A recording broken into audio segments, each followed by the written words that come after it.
باللہ من الشیطان الرجیم بسم اللہ الرحمن الرحیم۔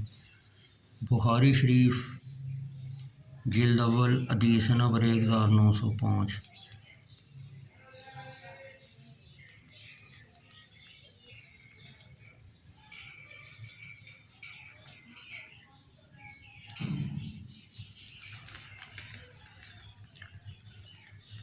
حضرت زین العابدین علی بن حسین رضی اللہ تعالی عنہ سے روایت ہے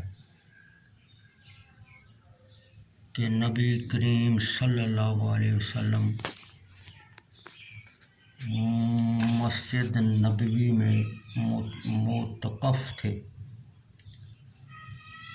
اور آپ صلی اللہ علیہ وسلم کے پاس آپ کی ازواج محترمات بھی تھیں اور وہ اپنے اپنے گھروں کو چلی گئیں، تو آپ نے حضرت صفیہ بنت حیی بن اخطب سے فرمایا، تم جانے میں جلدی نہ کرو حتیٰ کہ میں تمہارے ساتھ جاتا ہوں۔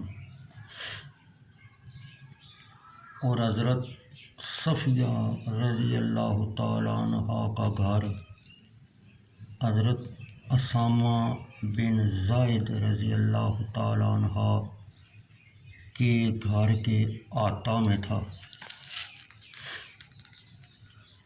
اور نبی کریم صلی اللہ علیہ وسلم ان کے ساتھ نکلے اور آپ صلی اللہ علیہ وسلم کو انصار کے دو شخص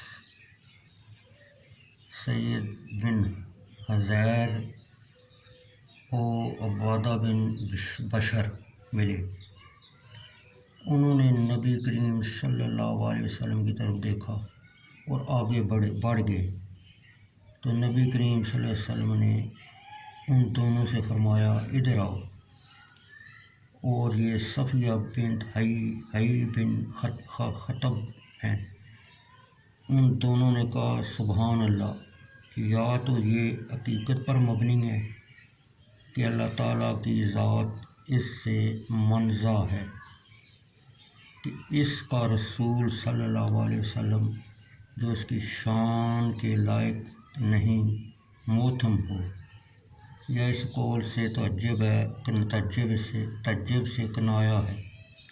یا رسول اللہ صلی اللہ علیہ وسلم، آپ نے فرمایا، شیطان انسان کے رگ و ریشہ میں خون کی مانند چلتا ہے، اور مجھے خوف ہے کہ کہیں وہ تم دونوں کے دلوں میں کوئی غلط فہمی نہ ڈال دے۔